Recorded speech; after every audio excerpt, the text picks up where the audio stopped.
So going into this video, I have very little experience with Dark Souls 2. The only prior knowledge or experiences I have with this game are with the Scholar of the First Sin Edition, which if you didn't see my video on that, I highly recommend going to watch it. It went up like a week or two ago. I did not like the game at all, but I went ahead, got the game on PS3, so today we're going to be trying vanilla Dark Souls 2. I apologize if for some reason there's no audio in this video. Every time that I've tried to make a video on my PS3, it's really bizarre. It makes like this weird, like ear-bleeding static sound. Just in case it's doing it again, I'll let you guys hear just for a second. Yeah, it's pretty bad. So if I end up liking this game even at all and I decide that I do want to do it, I want you guys to have audio, so it's going to be a weird toss-up for me. Basically, at that point, it's either going to be I go ahead and order the Xbox 360 edition because I ordered the PS3 version before I remembered, oh yeah, making videos on my PS3 is a pain in the ass because the sound never worked. Or I can try to find some sort of way to fix it, or we can just push through the Scholar of the First Sin edition, which I don't want to do. Sure, the graphics are a bit nicer, sure, the frame rate's a lot better, but like the enemies in that game, I don't know why all the Redditors be like, oh my god, Scholar of the First Sin Edition is the best one. Like, no, that one's terrible. There's way more enemy spam, there's way more BS. Once you get to Iron Keep, oh my god, I've seen Iron Keep gameplay in Scholar of the First Sin. I do not want to experience that. Anyway, here we are, the things between— oh god, I've only played the Scholar Edition. I'm used to a smooth 60 FPS. Oh god, the motion blur, the frame rate. Oh man, this is rough. Okay, I've played the PS3 and Xbox 360 version of Dark Souls 1, and oh my, if my first death would have literally been falling off the edge into a waterfall, I might have cried. Wait, how did I not notice that before? You see that? There's like a soul item down there. I don't know if that's a good idea to try and get that. I don't know if there's a way back up, so I'm not going to risk it for now, but if there's a way to get back to that later, let me know. Anyways, I have played the Dark Souls version on Xbox 360 and PS3, and the graphics on that were not bad at all. In fact, it was pretty comparable, honestly, to the Xbox One and PS4 version. The only differences between those two really are just frame rate and resolution. There's no, like, texture upgrades between them. But man, I'm not gonna lie, the graphics on this game are not good, dude. There we go. Let's go for like that anime looking hair. We'll make it red. Holy crap. That is a bright anime looking red. If you guys haven't been around on the channel for too long, which I don't even think I made videos with my red hair. I might have. It was years ago, man. But my hair used to be like dyed red on the top. I was considering doing that again at some point, but I don't know, man, that's so much work, like bleaching your hair and then waiting for it. What kind of physique do we want? Oh yeah, give him the Arnold Schwarzenegger look. What is wrong with his face? He looks like such a virgin. Oh yeah, there we go. Give him the ching chong look. I can make jokes like that. I'm Asian, okay? I'm not messing with any of that. I hate when there's too many settings in a character creator. I just want a face, a penis, and some hair, dude. I do not need anything more than that. I think my dude looks pretty smacks. He looks like me, right? Right? Alright, I don't know which one is good. I heard the Explorer is actually pretty good because he has like the most, adaptability or agility, whatever the stat's called. And those are really important in this game because, you know, like, iframes and everything like that. For some reason, they decided to tie your iframes into a stat. Who is the developer that thought of that? I'm just gonna rock out with Knight because he has decent endurance and health and stuff like that. I'll just really hone in on focusing on leveling up my adaptability as we go.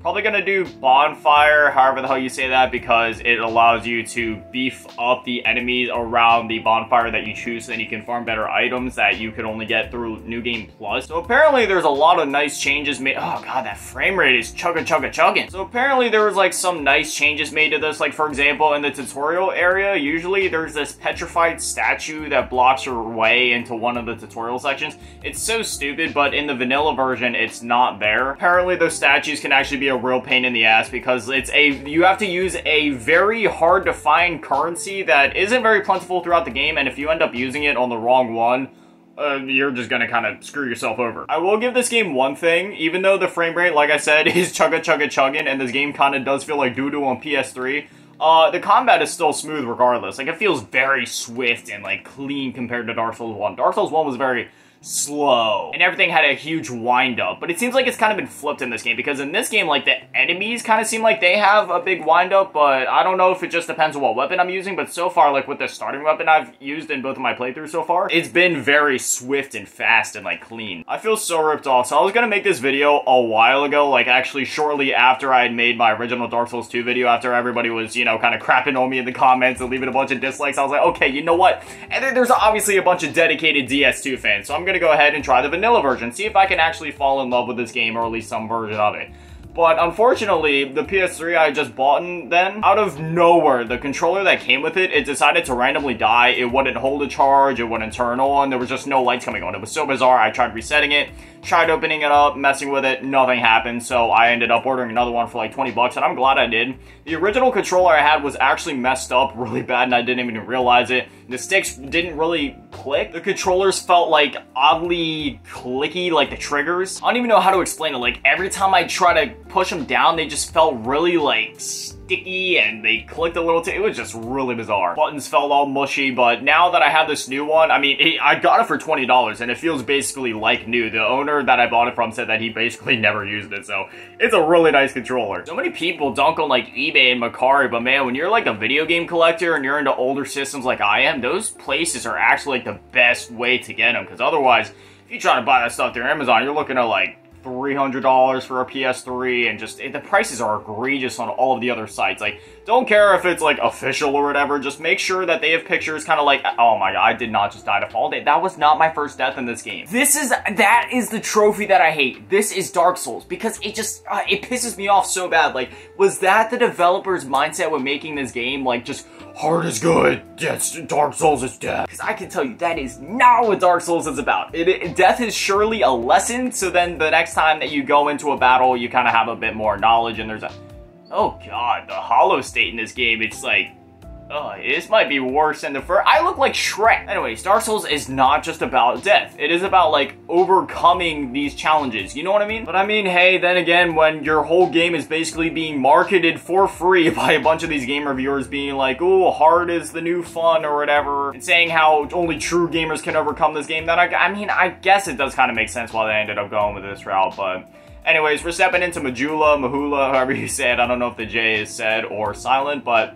I will say, this is like one of the most beautiful areas I've ever seen in a video game. In terms of a hub area, I definitely still prefer Firelink Shrine. It feels a bit more homey, but I will say when you're here, you feel undescribably at peace. It is just, it's gorgeous. Okay, so I was just testing it to see if it was the same in the original vanilla version too, and it is. You have fast travel from the start. I don't really like that. I liked it in Dark Souls 1, how the world was very interconnected, there were shortcuts to get to the next place. In one sense, I understand it because this game seems to be a lot bigger than the original, but I feel like it kind of takes away part of the exploration aspect. Therefore, I won't learn this game as well as I did the first game, because I won't be forced to go back and forth, find the shortcuts. Instead, I'll just be like, oh, okay, bonfire. I'll fast travel to wherever I need to go. That's just me, but I could totally see why some people would prefer to have that fast travel option, at least from the start, because, like, it's not like they force you to fast travel. You can always just kind of walk around if you need to, but at the same time, like, if I have the option of fast travel, obviously I'm gonna do that. And right now, I'm just burning through these guys' dialogue because I've already heard all of this before, and this guy in particular, the first time I talked to him, I was stuck here for literally like 10 minutes. Okay, so we'll go ahead, join his covenant or whatever, might as well. That's what I did in Dark Souls 1. I joined every single covenant I came across. I don't know if that's a bad idea, if that can get me in trouble, but that's just what I do. Yeah, I ended up burning through all of his dialogue the first time because he gives you like so much exposition. He's like, oh, this way is that, and this way is that. That's exactly where you need to go. Right now, I'm not really sure where to go. The last time that I made a video on this, the first place that I went was over to the big castle area where you fight Dragon Rider. Now, I don't know if that's necessarily where I'm supposed to go. I had also done some exploring before I started recording. I went down to like this weird sewers area. I'm honestly trying to remember how to get back to that castle area. I can't remember how to get there. Maybe I am supposed to go down this way? I don't know. It's so spooky starting a new Dark Souls game, man. I'm having that... kind of having that feeling I had in the first game where it's like, oh, this is a new game. I have no idea what the hell I'm doing right now. I gotta kind of find my way. Excuse my stutter. I didn't think I'd ever get that sentence out. Good God. Alright, so even if this isn't like the proper way to go, I at least want to go this way so then I can get that ring of binding. So then even when I am hollow, I don't go below 75% health because Dude, I didn't have it in my last video, and being at like 50% health for the Dragon Rider fight, or just 50% health in general, it genuinely sucks ass. I understand it's a mechanic from Demon Souls, but it doesn't mean it's a good idea. Hades, Tower of Flame. Okay, so I want to see if the enemy placements are any different here, because on my original go-through, I felt like there was just too many enemies, so I want to see if that's the same case here. Okay, so these are the same. There was a guy with a giant hammer up here. There was a guy with a sword down there. Dodge.